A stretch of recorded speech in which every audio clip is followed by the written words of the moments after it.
Let me show you the ways in which we're going to create a true business model for primary care. And it's this slide. 4 things, not all of which we have to do, some of which will just happen, some of which we will have to do. We will have to do it in partnership with fellow payers, so much so that this legislature wrote into the almost but not quite passed Health Independence Act that health insurance carriers offering health care coverage for program-eligible individuals, that's the 250,000, shall participate in Arkansas payment improvement initiatives, including assignment of a primary care clinician and support for patient-centered medical home. The legislature has bought in. They understand what's about to happen or what needs to happen because, folks, the last 2 things, actually really 3 of them, one of those has happened. The second one's happened in other states. Coverage has happened in other states. Nobody's done the last 2. We're about to do that, and you're going to be a part of that. Now, are we asking you to sign on for something on faith? No.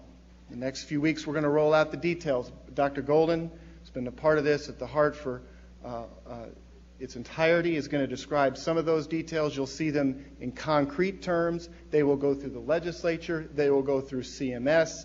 You all will see them. You will know what we're asking you, and I'm speaking to you collectively as hopefully either representatives of or actually primary care providers, what you're getting from this page.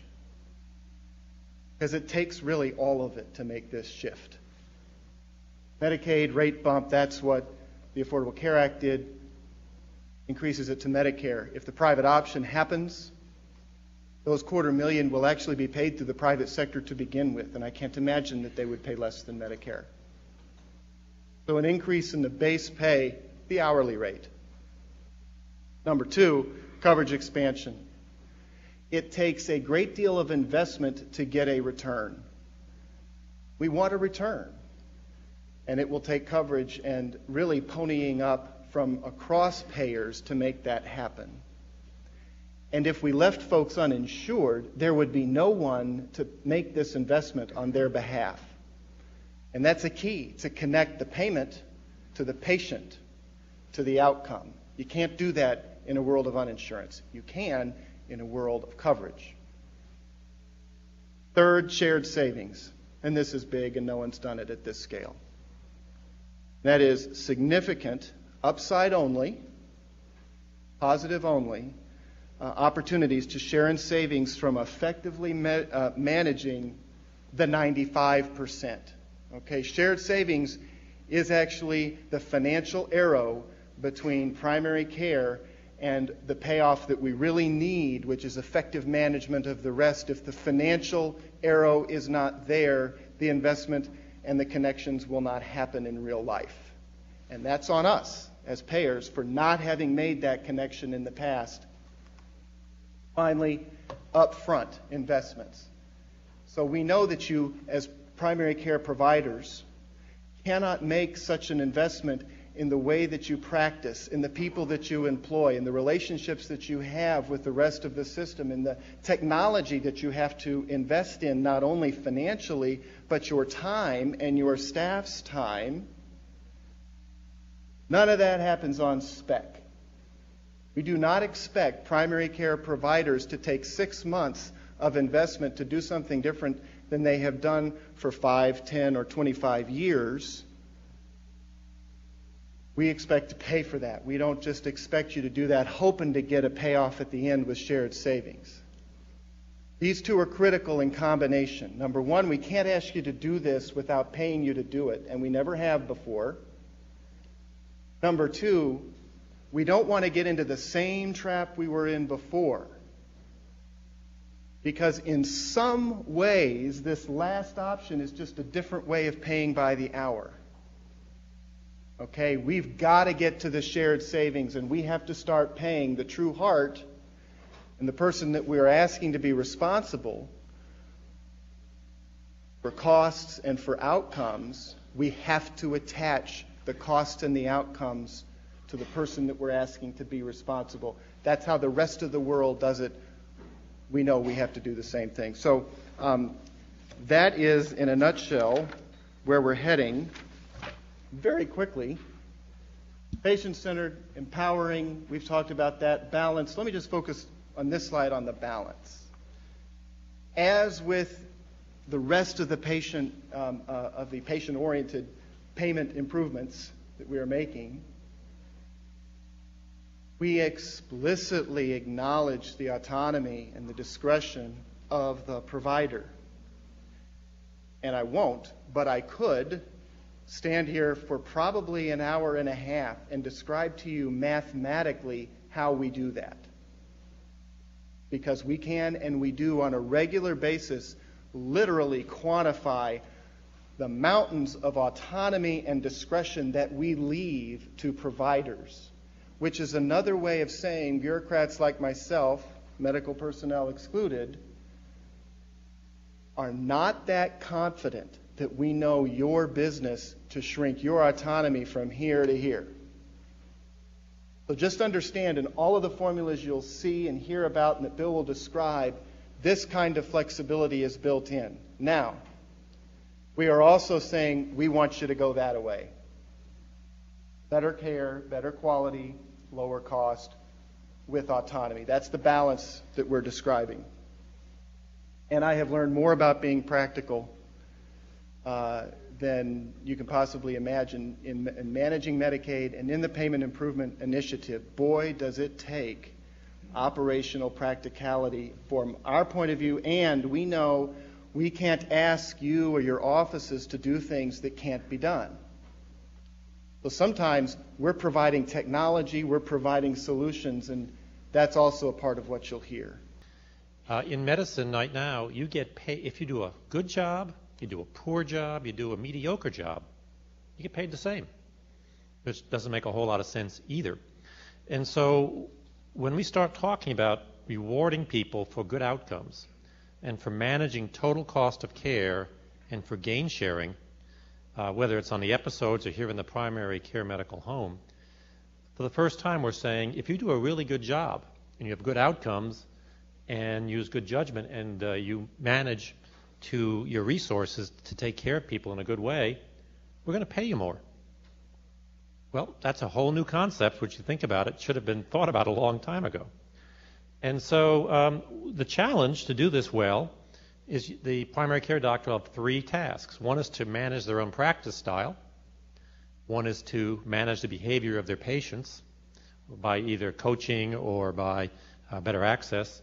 And the third is to manage the environment they're in, the ERs, the hospitals, their specialists, to make sure they get value for the services. So what we have right now in the state is Wave 1, which is the Medicare initiative. We have 69 practices working in a pool with multi-payer, Medicare, the private payers, and Medicaid. And that is sort of the early beachhead, if you will, for this initiative. We're planning now Wave 2, which will be on a voluntary basis, and this will be geared mostly for pediatrics, because in Wave 1 it was geared for adults because it was a Medicare initiative, and pediatricians really weren't able to be part of this. So we wanted to bring in our pediatric community in this. And then finally, Wave 3, which would be all practices, all primary care practices, to be part of this primary care medical home initiative. And we're hoping to launch Wave 2 during the summer, and we'll be setting forth the rules for how this would work in the very near future. So we have been having to make this program work. We've had an advisory group. Randall Hundley was on that with several other folks in the room who have been on 7:30 in the morning phone calls with us. And we've learned a few things. And that, well, first of all, we fully acknowledge that there is a great diversity in the skills and capacities of primary care in the state right now, and that not everybody is at the same level of doing population health management. Not everybody is doing chronic disease management. Not everybody has great access. Not everybody has preventive services in a systematic way. Some people do it real well. Some people are only beginning. Everybody could probably do it better. But that we're going to, as Andy said, bring in an investment to help people do transformation and do care management and to be more patient-centered. That we didn't want to get into just box checking and say go out and get certified to be a medical home by somebody, but rather take the concepts that embody what a good medical home is and then use those concepts to obtain results. And we'll talk about that a little bit as well. We want to not burden the practices, so we want to make them successful.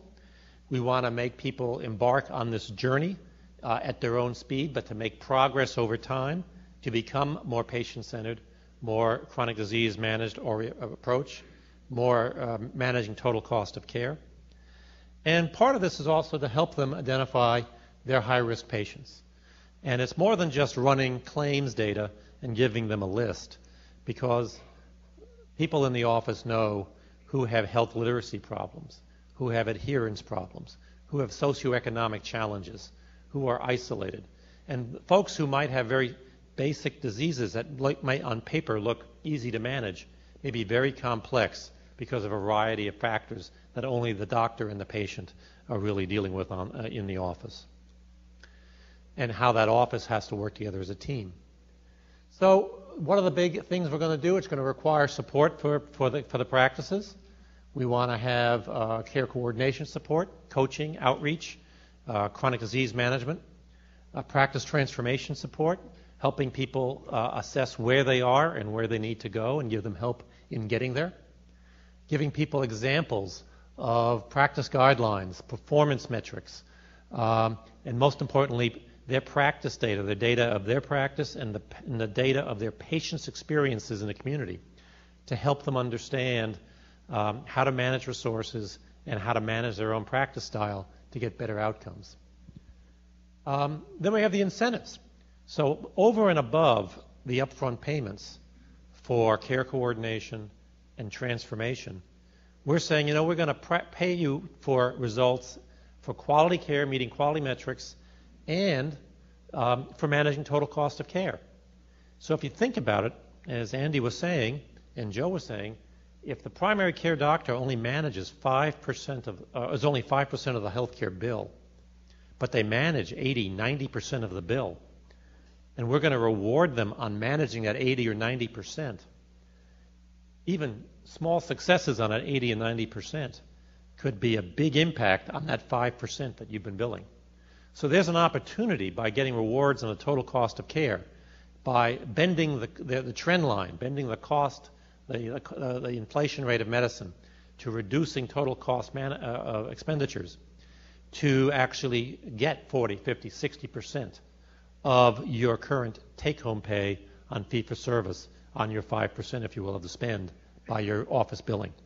So that's real potential incentive dollars for good outcomes and providing quality of care.